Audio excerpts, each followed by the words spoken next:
And now let's define how to research the center of mass in an analytical way.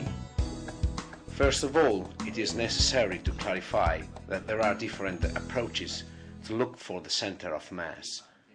One of the main methods used in classic Feng Shui in ancient China was to initially frame the structure, then find the center of the sides, and from here draw the lines which meet the center.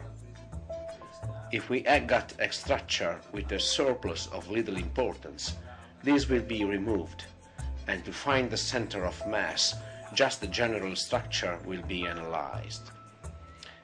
Anyway, if we have got more complex structures with important surpluses and lacks, this classic method is not so usable and accurate. This for the fact that it is necessary to remember that, in classic times, there was any particularly irregular architectonic compositions. But nowadays, due to modern requirement, we can find very complex houses. For this typology of cases comes in the aid of us another kind of method that we will call geometric.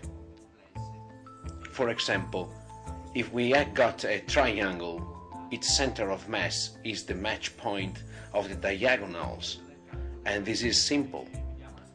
But if we have got a more complex structure, for example like this, center of mass will be inside of the line that unites the two centers of mass of the two squared parts. Let's see it better. First of all, it is necessary to frame the area in minor simple under areas. Draw the centers of mass of the under areas and then unite the centers of mass with a line. Inside of this house, surely there will be the point of center of mass. But where is the point of center of mass? We can perceive it always considering the concept of weights of the areas.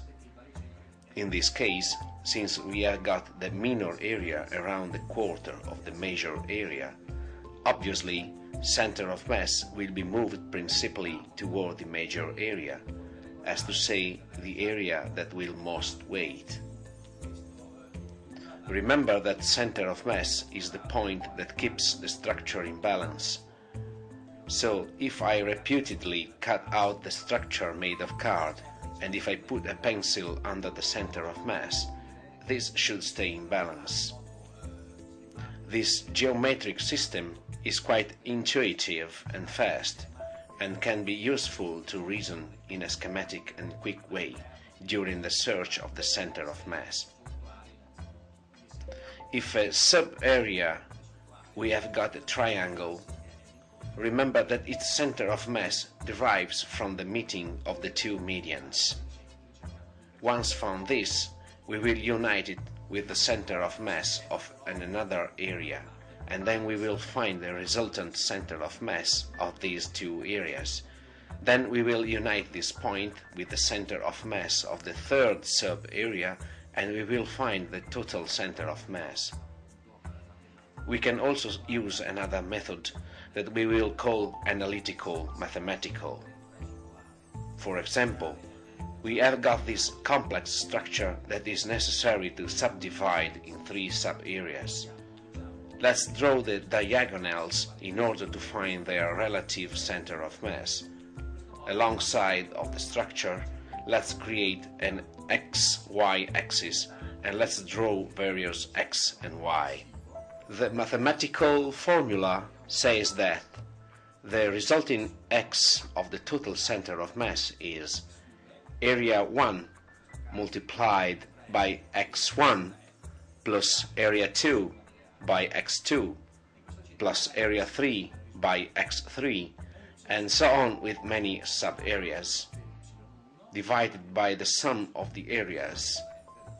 We can find the resulting y with area 1 multiplied by y1 plus area 2 by y2 plus area 3 by y3 divided by the sum of the areas.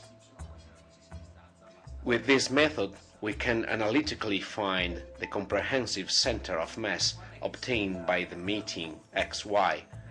Remember that xy axis could stand at any distance, provided that would stand fixed where is positioned. This last method is not gone down well by some master, because, being a very mathematical method, sometimes loses touch the organic wall of a housing shape. Sometimes it is necessary to observe the volumetric and three-dimensional wall of a house to well understand where the center of mass stands. As a matter of fact, there are cases where the house at first floor has got some accessions with doors that open to the external, like a tool room or a garage, that there aren't at second floor. In this case, it is not considered. Vice versa, it could be a lacking part at low ground that is filled in the upper floors. In this case, we could consider this lacking part as full. Summarizing it, for the search of center of mass, it is important to know all these methods, and using them in specific cases in order to obtain different checks. It is necessary to take into account that in simple cases the first method is surely good, but in very complex cases the second and third methods helps to understand if the first is correct. Finally, we have understood the meaning of the center of mass, and we know the method to find it. At this point we can do the first analysis, observing if it is blocked or too moved away, and in which room stands. Besides, remember that center of mass will be fundamental to install the analysis star in the several magnetic bands, for the reason that the star will be positioned in the middle of center of mass and then oriented to north. But we will see these in detail later in the next chapters using the compass method. When we talk about the structure that has to be outlined in order to search the area in which we define the center of mass, it is necessary to remember that the structure used is all the net floor area, as to say defined by the heated walls. Balconies, external areas, apartment building stairs, verandas, and external accessions that as external doors, like a garage, are not considered.